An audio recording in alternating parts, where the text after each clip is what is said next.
Dierbare Vader, ons verheerlik U nou, ons vra dat U teenwoordigheid hier sal wees. Ons dank U dat die Heilige Gees hier is.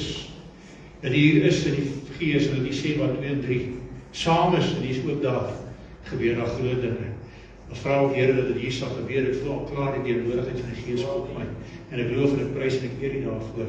Ek vra dat die elke een se gedagtes en hart sal vang is van vanmôre om hierdie woord te ontvang en om met iets hier uit te gaan vandag. Tot eer en verheerliking van U naam. Ons bid in Jesus naam. Julle kan die sitplek inneem. Dan wil ek vra dat pastoor Annelie vorentoe vir my sal kom. Ons het verlede Sondag met ons die afsluiting gehad van die kinderkerk.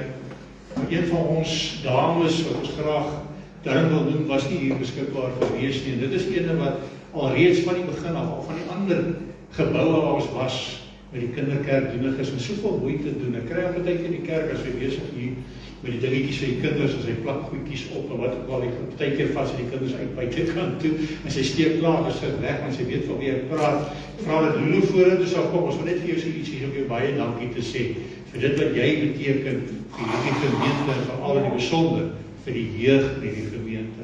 Vra dat, so dan moet jy eigenlijk net so drukkie gee, die opkamer. As hy bly die Here. As hy kom ons gee Vader. Baie dankie dat jy dit doen. Ek wil absoluut waardeer, al ek het nie altyd vir jou so doen. As hy dan so voetjie, al hy bly die Here. Al hy is nooit op hoor, geniede. As hy bly die Here. Amen. Die Here gee vir my vanoggend, ek gee my eintlik in die week so, net so versie. So wonderlike versie. En dit is hier so in Johannes 16, Johannes 16 vers 13.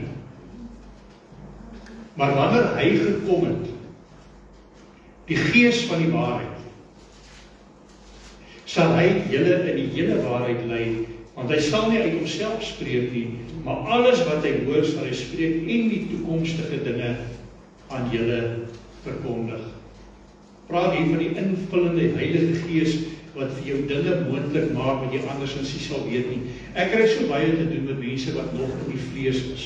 Mense wat, ek het in die week, ek het straks oor dit gepraat, hulle sal kom, en die woord van die Here sê, Paulus waarsku vir Timoteus en hy waarsku vir Titus, daar teen 2 Timoteus 2 en Titus 3, hy sê, moenie met allerhande strydverhaal betrokke raak nie, want mense gaan kom, mense wat in die vlees is, nie noodwendig slegte mense nie, maar mense wat in die vlees is, gaan na jou toe kom en sê, hoor, waar staan dit, of waar staan dat? En partykeer staan dit nie presies so in die Bybel nie, want die woord van die Here is 'n pragtige verhaal, maar jy gaan hom net verstaan as jy die skrywer ken.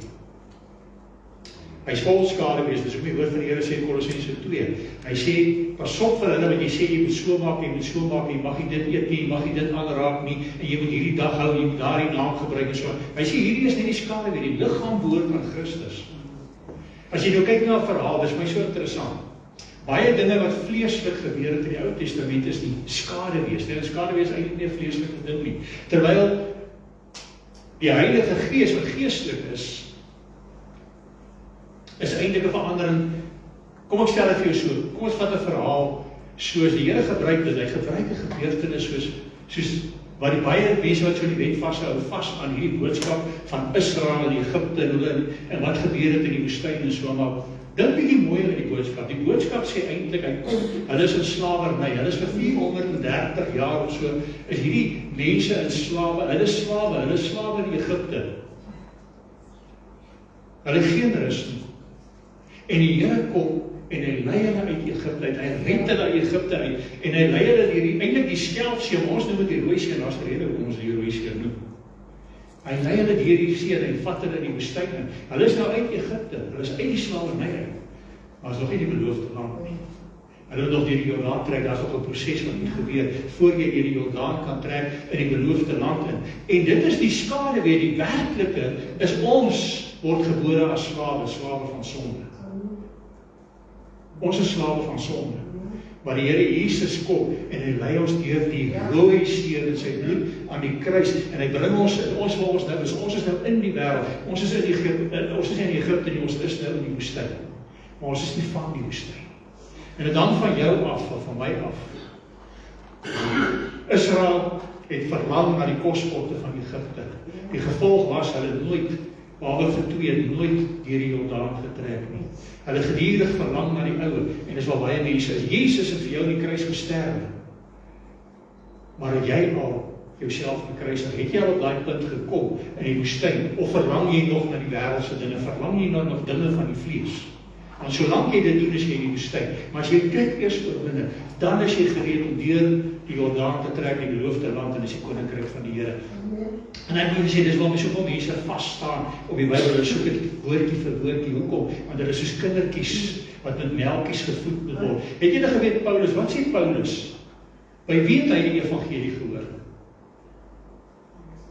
Hy sê baie uitdruklik, hy het dit by geen mens gehoor. Dis hoekom ek weet hy het die Hebreërs geskryf, en buite dat die Hebreërs en ander Grieks is. Die Hebreërs skrywer sê, ons het die evangelie van ons voorgangers ontvang. Paulus sê, hy het dit vir die Here self gehoor. Maar hoekom glo ons hom dan? Hy het dan omtrent 'n derde van die Bybel geskryf. Hoekom glo ons hom? Want dit wat hy sê, kan bevestig word in die profesie. Dit kan bevestig word in die profesie, dit kan bevestig word. Met ander woorde, dit wat hy sê, ons kan dit toets aan die woord van God. En dis dieselfde. Wanneer die Here vir jou 'n ding oopmaak, en dit is nie presies so nie, soos ons het gesing oor die drie-enige God, maar dit kom nergens in die Bybel voor nie. Maar ons weet dit, as jy die woord, as jy verhouding het met die Here, dan verstaan jy wat dit eintlik beteken. Ons staan die woord nie, en so is dit nie weggeraap, en so is daar baie dinge wat mense oor wil stry. Want jy sien, as jy die boek lees, as jy 'n boek lees van voor tot agter, is dit pragtig, en baie dinge wys word. Maar kom ek vertel vir jou, wanneer die die boek geskryf het, saam met jou die boek lees, dan gaan jy 'n dieper insig kry. Dis wanneer 'n vraag van die Logos is die geskrewe woord, maar die Rema is wanneer die skrywer, as Jesus saam met jou is, as die Gees van God met jou is, dan kan dit agterna bevestig word, maar dit is eintlik 'n groot boodskap, dit is eintlik 'n groot prentjie. Die een is nie weersprekend aan hierdie vir mense wat Logos woord lees, sal die Bybel baie teenstrydighede hê. Maar as jy eers saam met die skrywer, saam met Jesus is, dan is dit vir jou volkome woord. En daarvoor het jy wat nodig? Ons het nodig wat hy sê, die doop in die Heilige Gees. Ons het die salwing nodig wat kom wanneer die Gees van God in jou kom woon. Wanneer die Gees van God in jou kom woon, ek kan voorbeelde noem, kom ons los het, want dan gaan ek van myself praat en dit doen. Selfs Jesus Christus, ons lees hier so in Handelinge. Ons lees hier in Handelinge 10 vers 38, met betrekking tot Jesus van Nasaret, hoe God hom gesalf het met die Heilige Gees en met krag. Hy het die land deurgegaan, goed gedoen en almal genees wat onder die mag van die duiwel was, omdat God met hom was. Hoekom kon Jesus dit doen? Omdat God met hom was. Hoe was God met hom? Deur die Heilige Gees. Dis frustrasie. Johannes sê vir ons in Johannes 1 en Johannes 8, Johannes 14, oral word Jesus geopenbaar as God. Met ander woorde, die Vader is God. Hy is die siel van God. Jesus is God. Hy is die vlees, hy is die liggaam van God. En die Heilige Gees is die Gees van God. En hy saam met Jesus. En Jesus het 30 jaar oud geword. Hy het geen wonderwerke gedoen nie. Hy kon nie eers, hy is beskerm dat nie eers die Satan kon eers kon versoek het, voordat wat gebeur het nie. Voordat hy uit die water uitgekom het, en die Gees soos 'n duif op hom neergedaal het. En eers toe is hy bevoeg gewees met krag van God. En hoe is God daar? Deur die Heilige Gees. En dis met my en jou presies dieselfde. Ons moet daardie salwing hê. Maar ek wonder, dis my vraag vanmôre, het jy al die koste bereken wat jou salwing kos? Ons het nou gesê, ons is nou eenmaal gesalf is vir die Here. Ons is nou eenmaal geseën is vir die Here. Maar het jy al bereken die koste van daardie salwing? Weet jy hoe kosbaar dit werklik is? Ons lees vir die 10 maagde in Matteus 25. En hulle moes olie in hulle lampies hê. En interessant, ek het dus 'n rukkie terug was waar hierdie party mense doen voorspellings. Ek sê dis 'n profesie wat uitgegaan het dat die Here September sou kom en sê, hoe kan jy dit sê? Sê nee, want wat het jy daar ooit? Die oomblik toe daai boodskap deurkom, toe sê ek vir die manne al voor die tyd, kyk wat gaan gebeur. Die Here Jesus het dit self gesê, hy gaan talm om te kom. né? Mens gaan nie uit om iemand te ontmoet as jy nie verwag nie. Jy gaan uit om iemand te ontmoet, omdat iemand sê, wil daar kom hy, of omdat hy 'n afspraak in 'n spesifieke tyd vir jou laat weet het. Jy sien, daarom is die profesie nie verkeerd nie, maar dit vergeet wat Jesus sê. Hy sê, maar hy gaan talle. En wanneer kom hy wel? Middernag. Wat is middernag? Middernag is die tyd, wat se tyd wat niemand ken nie. Dit is die tyd waar die inbreker, wanneer die dief kom om te kom steel. Hy sê, ek kom soos 'n dief in die nag. Daardie uur weet niemand nie. Hoekom het ek dit geweet? Omdat ek so vreeslik slim is? Nee, omdat die Heilige Gees vir my geopenbaar het. Want die Gees is inwonend. Maar die verhaal, dit gaan nie oor my wat ek nou eintlik wil noem is. Wat het daar gebeur? Hulle het olie en lampies. Wat se olie word gebruik in die lampies in die Bybelse tyd? Om lampies te laat brand. Olyfolie. En olyfolie is baie kosbaar, olyfolie is baie duur. Annemarie se sussie, hulle het 'n boom, olyfboom daar in Welkom, in die Weekstad, wat verskriklik olywe dra. En hulle kan nie voorbly nie, en hulle self eet nie olywe nie, nou pluk hulle dit vir ons, en stuur dit vir ons, al lê ek hulle nou maar in. En ek het eendag gedink op myself so, ek wonder nou hoeveel olywe sal ek nou op pad druk, om nou genoeg olie te kry om botteltjies vol te maak. En voel vir my, dit is 'n verskriklike vermorsing, so ek doen dit nou maar nie. Dan besef jy, hoekom is olyfolie so duur? Ek praat nou van extra virgin olive oil, daar's niks by nie, nee. Dis duur, dis die olie wat hulle moes gebruik het, maar party het genoeg olie in 'n lampies gehad, en extra olie. Maar ander het nie genoeg gehad. Hoe word daai olie? Hoe kry jy daai olie? Deurdat jy wat, die olywe moet vergrys, druk, pap druk. En iemand, ek steel hierdie die Gees van die Here kom deur iemand en kom met 'n interessante boodskap en kom dit gister met 2 dames opdeel. Die bediening, of jy nou die bediening hiervoor is, mense besef dit nie altyd nie. En of jy 'n bediening het, 'n hospitaalbediening of 'n gebedsbediening, maak nie saak wat 'n bediening het. Mense wonder baie keer, dan sien hulle mense getuienisse. En hoekom is getuienisse? Want jy sien, jy moet eers 'n bietjie die olie wat uit jou uitkom. Hulle sê die bediening is wanneer ander geseën. Met ander woorde, my bediening, wanneer ek julle bedien, is wanneer ek ander seën met die olie wat uit my uitkom, as gevolg van dit wat my verpletter, dit wat my vergrys het. En so gaan dit vir elke ou wat in die bediening staan. Mense weet nie altyd waardeur jy self gaan of gegaan het nie. Want dis daai olie, daai Gees wat jy kan uitstraal. En is kosbaar. Is baie, baie kosbaar. En dit is wat baie keer so is, dat jy op 'n hoë ouderdom kom, of al is jy ook jong, maar dat dit met jou gebeur, dat jy eers deur baie slegte dinge gegaan, dis gewoonlik daardie mense se getuienisse die grootste, die mooiste impak het. Dis hulle wat hy extra olie het. Dus sê jy dit moet met jou sleg gaan, dit gaan vir jouself af. Want extra olie word gekry, dit wat jy prys gee, dit wat jy opneem, daai dinge wat jy laat gaan, wanneer jy die wêreld laat gaan, wanneer jy die Heilige Gees toelaat om jou te druk en te pers, dan kom daai olie uit, daai extra olie. En ons lees hier van die Here Jesus, wat gesalf is, ons lees dit hier, onder andere, hier in Markus, jy net kyk hulle, nie omkom oor. Hier in Markus 14, vanaf vers 3,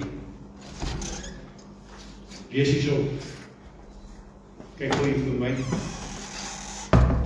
ons lees hier so, hy sê, toe hy in Betanië was, in die huis van Simon die Melaatse, terwyl hy aan tafel was, kom daar 'n vrou met 'n albasterfles met egte, baie kosbare nardesalf, en sy breek die albasterfles en gooi dit op sy hoof uit. En daar was sommige wat by hulle self verontwaardig was en gesê het, waarvoor het hierdie verkwisting van die salf plaasgevind? Want dit kon vir meer as 300 pennings gekoop en die geld aan die armes gegee word, en hulle het teen haar uitgevaar, maar Jesus sê, laat haar staan, waarom val julle haar lastig? Sy het goeie werk aan my gedoen, want die armes het julle altyd by julle, en wanneer julle wil, kan julle aan hulle goed doen, maar my het julle nie altyd nie. Wat sy kom, het sy gedoen. Sy het vooruit al my liggaam vir die begrafnis gesalf. Voorwaar ek sê vir julle, oral waar hierdie evangelie oor die hele wêreld verkondig word, daar sal ook gespreek word van wat sy gedoen het, tot gedagtenis aan haar. Interessant hierdie naaste stukkie, ek sê voorwaar ek sê vir julle, oral waar hierdie evangelie oor die hele wêreld verkondig word, daar sal ook gespreek word van wat sy gedoen het, tot nagedagtenis aan haar, nie aan my nie, aan haar. So ons sê altyd ons verheerlik die Here en ons doen dit so ver as moontlik. Maar waar iemand iets besonders vir die Here gedoen het, is daar niks daarmee verkeerd om daardie persoon se naam te noem en om nagedagtenis te hê. Soos vir ons nou van horlogie gegee, wanneer ons 'n sertifikaat vir iemand gee, wat ook al, wanneer ons erkenning gee, wanneer ons iemand se naam noem, dan doen ons dit. Maar dit gaan nog steeds oor die Here, dit gaan oor getuienis. Maar dis nie die boodskap nie. Nou hierdie weergawe hierso in Markus, ons lees ook in Johannes, sy lees daar word gesê sy het die olie op sy hoof uitgegiet en so aan, maar die punt is dat hierdie nardessalf. Die vrou wat dit gedoen het, sal jy by ander plekke lees, is eintlik Maria, né? Maria, die suster van Lazarus en van Martha, wat dit gedoen het. En die een wat gekla daaroor is natuurlik wie? Jou verraaier, Judas. Hy was die penningmeester, hy het altyd die geld vasgehou. Dis hoekom Jesus ook uiteindelik uitverkoop het. Dis wat hy gedoen het. Maar wat sê Jesus? Jesus sê sy het goed gedoen, sy het my klaar gesalf vir die graf. Maar jy sê nou wat sy gedoen het? 'n koning word gesalf. Sy het my sommer al klaar as die koning van koning, met die dierste salf, die dierste olie denkbaar. Kom ek vertel julle gou 'n bietjie van nardesalf. Die nardesplantjie groei daar in die Himalajas. Ver buite Israel, groei baie hoog op in die berge. Dis so 'n pink blommetjie en hulle gebruik nie die blommetjie vir die plantjie, hulle gebruik sy wortels en hy moet uitgetrek word. Hy moet geoes word. En hier 'n paar worteltjies lyk amper soos 'n gemmerwortels, né? En dan word dit wat, dit word fyn gepers. En dit word vergrys. Om hy 'n bietjie olie te kry dat hy nie salf kan maak. Dis hoekom ons so verskriklik duur is. En dit het medisinale waardes. En die Here Jesus het daardeur gesalf, ook sommer dat daar waar hy aan jou afgesmeer word, dat daar genesing dan kom. So hy het hierdie dier, met hierdie diersalf, met hierdie dierolie is hy gesalf. En hy het jou verder gesalf met nog 'n dierder prys, met sy lewe, met sy bloed aan die kruis. Ons moet daai koste bereken.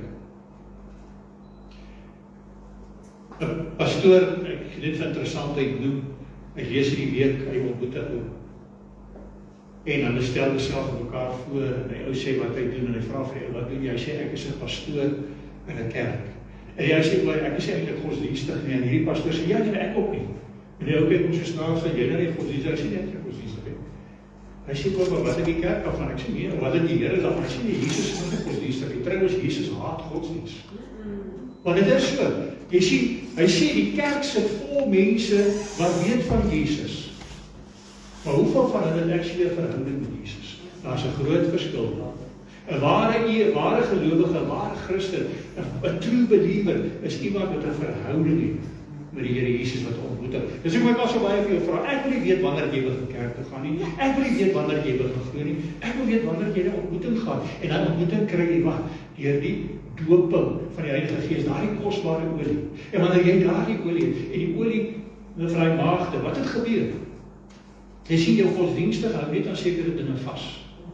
En wanneer hy hoor die Here kom, soos wat nou gebeur in September, dan kry jy klomp mense wat nou ewe skielik hulle self 'n bietjie laat druk, wat nou ewe skielik kom en 'n bietjie olietjies en die lampietjie skyn so flou. Maar hulle wat elke dag 'n verhouding met Jesus het,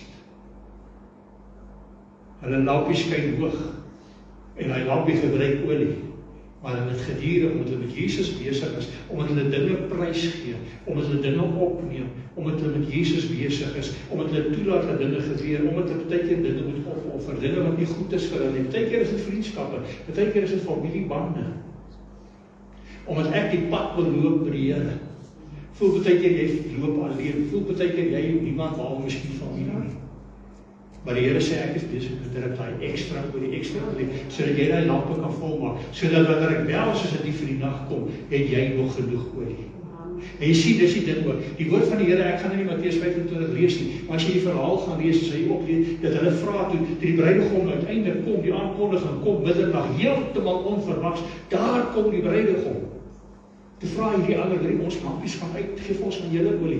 En hy het gesê, nee, dat gaan dalk nie vir ons genoeg wees, dan kry jy eie olie. En ek wil vir jou vanmôre sê, want ek kry dit van mense wat die Here nie wil dien alleen, as my man nie saam dien nie, of my vrou nie saam dien nie, dan gaan ek nie dien. Ek wil vir jou sê, jou man of jou vrou se olie kan jy nie gebruik nie. Amen. Jy gaan alleen staan. Ek wil nie hê mense moet uit mekaar getrek. Maar ek wil vir jou sê, jy moet onthou, jy gaan alleen voor hy troon staan. Amen. Jy moet ekstra olie hê. Jy gaan met antwoorde gee. En as jy nie olie het nie, jy moet aan my sê, ek is bevrees, maak nie saak hoeveel jy glo nie, maak nie saak hoe godsdienstig is jy, maak nie hoe lekker jy sing nie, maak nie saak wat nie. Jy gaan dit nie maak nie, die Here gesê, ek ken jou nie. Jy het geweet van my, maar jy het my nie, jy ken my nie. Jy moet ontmoeting en dit kan net gebeur, as jy jou vlees kruisig, die dinge van die wêreld kruisig, want jy weet is teen God se wil, en jy gaan en jy laat die Heilige Gees toe, om in jou te kom. Dis hoekom hy ook sê, dis hoekom die Here ook gesê het, dit is van die kennis, maar dit is omdat jy onder wette is. Die Here sê in Galasiërs 5, hy sê die vrug van die Gees is liefde, blydskap, vriendelikheid, geduld, al die lekker mooi dinge, daai 9 dinge. Met ander woorde, maar jy doen dit nie omdat dit 'n geskrewe wet is nie, jy doen dit omdat jy 'n verhouding het, omdat hy dit in jou hart lê. En dis uiteindelik wat die Here wil hê. Is daai olie, daai kosbare dierolie, wat hy uitgegiet het, wat op hom uitgegiet is, wat hy weer so afweer jou, en jy moet meer en meer olie vir hom hê. Nou kom ek verduidelik gou vir u, wat doen dit? Die eerste ding is natuurlik, wat behels hierdie salwing? Nou eerstens is dit die teenwoordigheid van die Heilige Gees. Dus sommer jy voel het sommer, die teenwoordigheid van die Gees van God. Dis hoe uitdadelik, ek lê 'n lae bloeddruk, maar ek kan al onderskei. Wanneer ek 'n gevoel het van nee, my bloeddruk is laag, wanneer ek voel die Gees van God is met my. Jy beleef daardie teenwoordigheid, ek praat nou van myself, ek is seker baie van julle het ook beleef, daar's gedurende teenwoordigheid, met ander woorde, Jesus is dag en nag saam met jou. Dis nie iemand wat jy kom ontmoet in die kerk nie.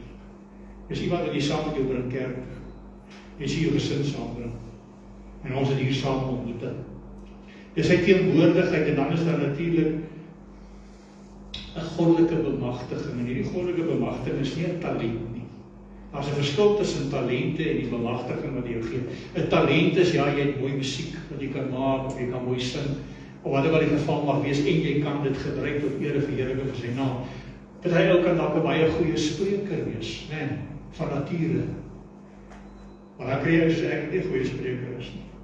Dis nie 'n talent nie, dis 'n gawe, dis 'n bemagtiging wat hy gee. Ek het al baie dit getuig en gesê, ek is eintlik 'n baie teruggetrokke skaam ou, wat nie graag voor mense praat nie. Maar deur die Gees, deur sy bemagtiging, hy sal jou bemagtig, wat ook al jou bediening moet wees, om dit te kan doen. As jy die Gees gehoor het, dan kan jy dit doen, hy maak dit vir jou moontlik. Sê weer, dis nie 'n talent nie, dis 'n bemagtiging wat kom deur die Heilige Gees. Ons moet versigtig wees om nie te dink dis 'n talent. As dit eintlik iets is wat die Here vir jou doen nie. Wat doen dit? Dit bekragtig die bediening. Dus ek nou net gesê, dit bekragtig my bediening. Een van my grootste vrese, of ek weet nie of dit 'n vrees is, dit ewe skielik gewaarwording, want ek een oomblik het ek die Here versoek, dat ek met my uitvee toe staan ek voor die kerk en preek. En ek kry 'n titel. Nadat ek 'n paar studies gedoen het.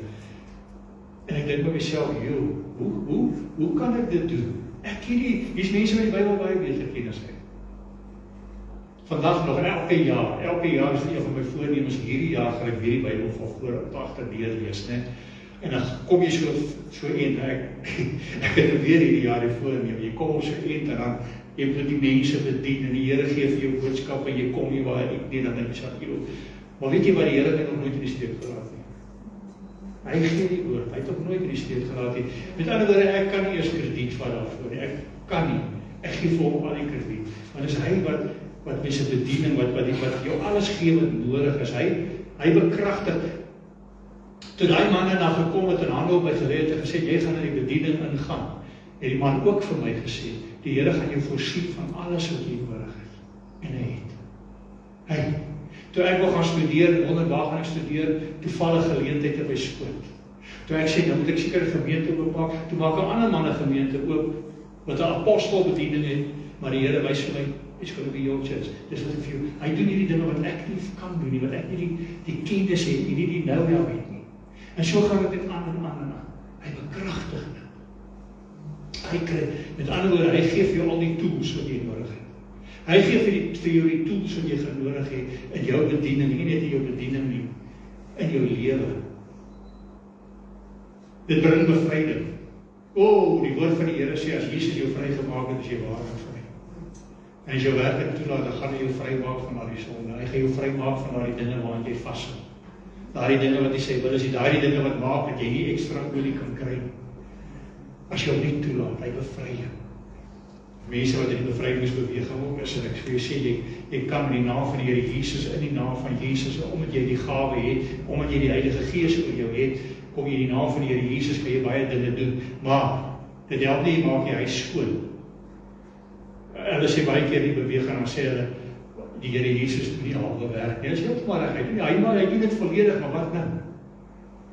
Jy moet gevul word deur die Heilige Gees. As jy nie gevul word deur die Heilige Gees, sê die woord van die Here, dan kom daai Gees terug en hy sien hoe 'n mooi skoon gemaakte huis en hy haal nog sewe wat erger as hy self is en daai persoon is weer erger daaraan toe as voor die tyd.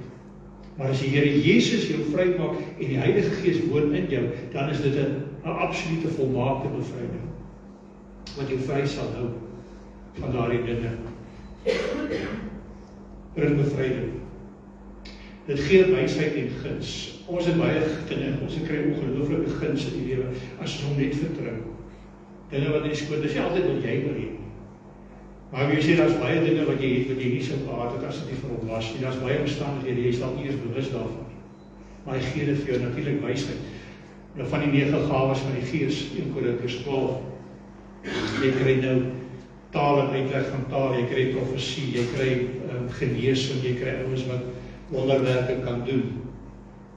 Onder andere is daar ook dan die gawe of die wysheid en kennis. En ek wil sê, ek kan nie roem op wysheid en kennis nie, maar jy wysheid en kennis nodig om die bediening te wees, en dit kom maar net van die Here af. Dit kom maar net deur die werking in die Heilige Gees. Dit plaas jou in 'n posisie van heiligheid. In ander woorde, dit maak jy nog nie heilig nie, maar dit plaas jou in 'n posisie waar jy heiligheid moet nastreef. Die woord van die Here sê, sonder heiligmaking sal jy God nie sien. Plaas jou in daardie posisie. Nou, hoe leef ek in hierdie salwing?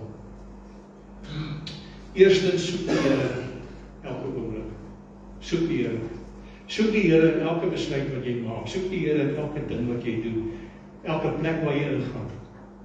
Soek die Here. Die oggend as jy wakker word, soek sy aangesig. Ek het die man wat my gedoop het, Kobus, jare gelede, hy het vir my so vertel en praat, en so te sê, jy is so bewus van die teenwoordigheid van die Gees van God, jy moet daar aanvoeling hê, dat die oomblik as jy dit nie meer voel, moet jy weet, jy het iewers verlos. Iewers het jy 'n besluit gemaak wat hy nie meer tevrede is. Jy het by 'n plek ingegaan waar hy nie saam met jou kan ingaan, jy het 'n besluit geneem wat nie sy besluit is nie. En dan vra jy, Here, waar is U? En eintlik roep hy sê, waar is jy? Jy sien nie op die pad nie. Jy moet teruggaan. Ek het jou by hierdie stopstraat of by hierdie room wat ek jou gelos. Jy moet tog as hy wag vir jou, hy gaan nie vir wegloop nie, hoor. Maar hy wag vir jou dat jy terugdraai. Maar jy soek die Here in alles. Jy soek hom in die boeke wat jy lees, jy soek hom in die programme wat jy kyk. Daai keuses wat jy maak, jy soek hom in die musiek waarna jy luister. Die praatjies waarna jy luister. As dit iets is waarna hy nie gaan deelneem nie, stap liewer weg. Dit is my mooi, stap liewer weg. Met ander woorde, stap in heiligheid. Jy sien, hy maak die deur oop vir heiligheid, maar jy moet stap in heiligheid. My maat het altyd gesê, nie dink jy is heilig. Mens kan nie heilig wees, maar die Here sê dat. Hy sê, jy moet heilig wees, want die Here is heilig. Amen. Die woord van die Here sê in Matteus 26, toe daai grafte oop gegaan het, toe die gordyn skeur en die aarde skeur oop in die grafte van die heiliges. Met ander woorde, die weet dat die doderyk was, maar wat gered was, hulle is nog onder die wet, onder die belofte gered. En ons is gered die belofte wat vervul is. Maar hulle wat die heiliges was, het opgestaan. Die doderyk het geen plek meer vir hulle wat gered is. Dit is net vir die verlorenes. Ons noem dit die hel. Nee. Vandag as jy sterf en jy beland in die hemel as jy 'n heilige, jy stap die pad van heilig maak, maar dan is jy 'n heilige. Ons moet heilig wees. Ons moet die pad van heiligheid stap. En weer eens kom, kyk waarna jy kyk waar toe gaan jy. Meneer, as jy nou by daai plek instap, praat nie met jou en praat met die ou wat dan daar kyk daar op die kamera. En jy stap by daai plek en daar's so 'n blink paal in die middel van die vloer. Jy weet nog wat ek praat, daar's dalk nou 'n plek waar die Here nie saam met jou gaan ingaan nie. So 'n paar meisietjies wat dans en te kere gaan, dis maar 'n voorbeeld. Dis nou 'n verskriklike kras voorbeeld, maar jy weet mos Jesus gaan nie saam met jou ingaan nie. En so is daar baie plek, as Jesus nie saam met jou omgaan nie, vermy dit julle. Ek en Annemarie ry, baie mense sê vir my, dat ja, maar Jesus het dan geëte gedrink saam met sondaars. En dan sê ek, ja, en hy het die sinagogers op gaan gepreek, dan dink mense dis heeltemal reg gewees. Nee, hy het die sondaars daar gaan ontmoet, want hy wil gaan uithaal. Hy het die sondaars ontmoet daar waar hulle besig wees met hulle verkeerde ding, maar hy wil hulle uithaal. Hy het gekom vir die sondaars, maar hy het nou klaar die prys betaal. So ons hoort nie meer nie, hy het ons klaar daar uitgehaal. Hy het ons klaar uit Egipte uitgehaal. Maar nou verlang ons terug na daai goed, ons moet wegkom daarvan af. Ek gaan nou die ry na die aand, by een of 'n sportplek verby en is laterig in die aand, en sien as ek klomp kan, as jy sê, wat wonderlik gaan die ander sê, nee, dit is die sport is nou klaar, is nou die kuier agterna, die lekker kuier, en ek maak 'n grap, nie nou fout is met kuier, maar daar is perke, né? En ek sê vir ja, kom ek, jy stap 'n bietjie hier in. Ek wonder wat gaan die mense doen. Sy sê nee, van jy moet my eers luister. Ek sê oor is dit alright, kan ek maar terug gaan? Sy sê ja, solank jy daai mense na die Here toe lei. En dit is wat dit is so. As jy na 'n plek toe gaan, dan jy sê wel, Jesus, ek gaan jy nou intrek hier. Want ek gaan hier met 'n doel, nie om deel te neem aan wat hulle doen nie. Ja. Om mense te gaan red, jy gaan baie teenkante kry. O, so bly maar liewer daar. Bly maar liewer uit. Hulle gaan gehad en gesê ek kan ook nie staan aan die kerk te kom nie. Hoekom nie? Nee, want dan terwyl 'n paar bure sal ons kry. Ja, as die keuse wat jy maak, jy kan bier gaan drink enige ander tyd. Hoekom moet dit nou daai dag wees wat ons kerk wil hê? Maar in geval, dis maar my situasie. So ek val nie die bier drink aan nie, want party ons loop hier uit en sê ja, ek praat van rook en ek praat van dit. Nee, maar ek praat van die keuses wat jy maak, waar jy dit doen en hoe jy dit doen, hè. Dis 'n keuse wat jy maak, want jy moet 'n pad van heiligheid, jy moet heilig word. Jy moet sien hoe die Here jou lewe verander. Ek wil vir jou sê, as jy daai klein dingetjies net doen, gaan jy sien hoe jou pad verander. Nederigheid. Nederigheid. En baie van ons sukkel daarmee, en pastore veral, ek het nou gepraat, wat het ek gepraat? Ek het gesê, hy bemagtig jou. Dis nie 'n talent nie. Dis iets wat hy jou bemagtig, en ongelukkig gebeur dit soms. En ek ken ongelukkig sulke mense wat byvoorbeeld in die bediening staan, dit het nederig begin. En later raak dit arrogansie. En jy kom op 'n punt waar jy dalk, en Israel Taylor het dit al gesê, en ek leef dit ook baie keer, van as jy 'n besondere diens gehad het, hy sê ook, dat mense die gees van God ontvang, mense genees, en allerlei wonderlike, pragtige, geestelike dinge het gebeur, dan moet hy eers weer vir die Here gaan besef, en hy moet gaan nederig raak, en sê, Here, ek weet, is nie wat gedoen, is nie ek nie. Iets vir my miskien bekragtig, iets vir my gawe gegee, maar is nie ek nie, dis die gees van God. Ongelukkig is daar baie mense, of daar is van hulle, nie almal nie, wat arrogant raak. En dan kom en dan verstaan hulle nie, hoekom hulle bediening doodloop in die uitwerking, maar dis wanneer dit verander, mense tel het op, hierdie ou, dit gaan nie meer nie, hy kom voor, en die woord van die Here sê, baie gaan vroeg voorkom, maar eintlik kom jy gou agter, hy is eintlik arrogant. Dit gaan eintlik oor wie myself en I, en ek wil die hart verstaan, ekskuus, ek sing ook baie keer hart, verskoon my, maar hy dink hy kan fantasties sing, hy het talent, en hy dink in al die dinge, maar jy tel, ekskuus, ek net te veel sê, maar dit is as jy tel net daai ding op, want die nederigheid is nie meer daar nie. Daardie gees om te leer, daai teaching spirit, daar is nie meer daar nie. Dan kry jy hier, die Paulus sê vir Timoteus, hy sê, dat dit nie jou jonkheid verag nie, want jy weet net onthou, jy kry ouer, ek het al beleef, of jy vir jou iets leer, of iets vertel, uit die hart, en is die gees van God, en sê, ek wil so slim is nie, dan vertel ek vir man, hoe vir niks vertel, en ek sal 19 jaar in die bediening, of ek sal 21 jaar in die bediening, of ek geef hom 'n bietjie raad, en dan sien jy veel heeltemal daar af, want wat sal die oukie wat nou jonk in die bediening is, nou vir my leer, ek het nie speel, dis nie ek nie, dis die gees van God, en hy is van die begin af in die bediening. Hy gaan jou gebruik soos hy wil. Ons pas op, ons moet nederig bly. Ons moet nederig bly. Annemarie is eintlik my geliefde, sy is die een wat my moet check. Sy moet kyk dat my gulp toe is terwyl ek hier voor is. Sy moet kyk dat my hemp nie uithang en so aan nie, maar agterna vra hoe was die diens. En ek waardeer dit, is nie altyd lekker nie, maar ek waardeer dit, sy my sê, hoorie, jy moet dan bietjie minder op dit hamer, of jy moet bietjie dan minder dit doen, of bietjie meer dit. Dis wat ek van haar verwag.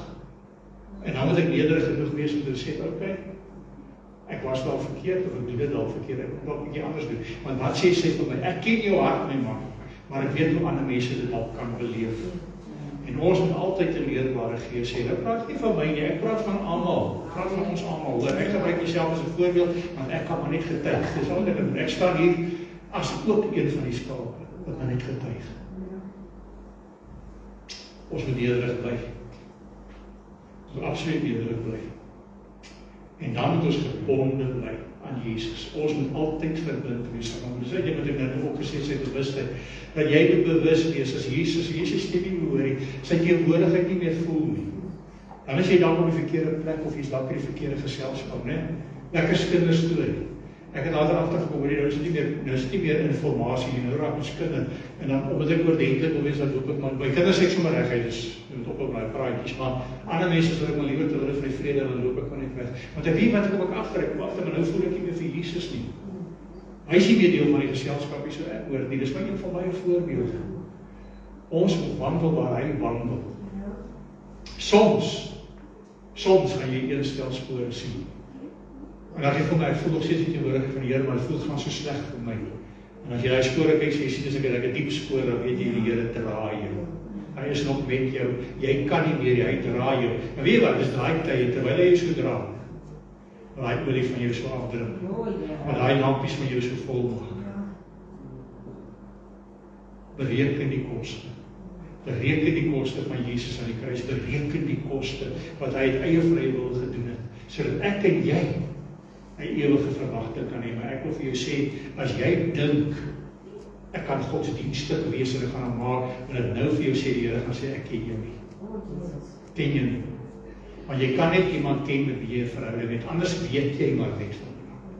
Hy weet van almal, maar hy ken net hulle, wat hy ontmoeting mee gehad het. Onthou dit. Kom ons met die oor. Dierbare Vader, baie dankie dat ons U mag ken. Dankie Here dat U gekom het in ons lewens in, dat U, sonder dat ons gevra, sonder dat ons selfs geweet het is nodig, het U gekom en U self geoffer soos 'n lam. 'n Lam wat na sy skeerders toe gaan. So die Petrus gesê het, U kan legioene engele kry om te help, maar U het gekies om hierdeur te gaan uit liefde. Geen groter liefde as dit, dat iemand sy lewe gee op so 'n pynlike manier ook, en so 'n vernederende manier, sodat ons die ewige lewe kan hê. Ons dankie daarvoor, Here. Maar ons weet ook, wanneer U weer kom, dan kom U nie meer soos 'n lam nie. U kom nie meer op 'n ou donkietjie se rug nie. U kom soos 'n brullende leeu op 'n wit perd, met 'n swaard in die hand, waar die gees en vlees en murg en been gaan skei. Maar Here, ons begeerte is om op die perde agter U te wees as bruid van Christus. En te weet, wanneer U kom ons saam met U, en ons het niks te vrees nie. Ek vra Here, dat U elkeen hier sal bekragtig, dat daar ekstra olie sal wees, dat hulle sal doen, nie godsdienstige werke nie, maar die Gees van God sal toelaat, om deur hulle te werk, soos U hulle nodig het, want U het waaragtig so baie mense nodig in die bediening. Ons het die afgelope week gesien, dat party mense ander moet help in die hospitale, ek en Annemarie kan nie by almal uitkom nie, ons het so mense nodig, want elkeen sy bediening sal ontdek, en het gewillig sal doen, met vrymoedigheid, sonder om iets terug te verwag. Wat ons kry is U seën, en die seëning, word U ook nou verheerlik, wanneer ons hier uitgaan, ons bid dit, in Jesus se kosbare naam, en dan groet ek almal wat kyk.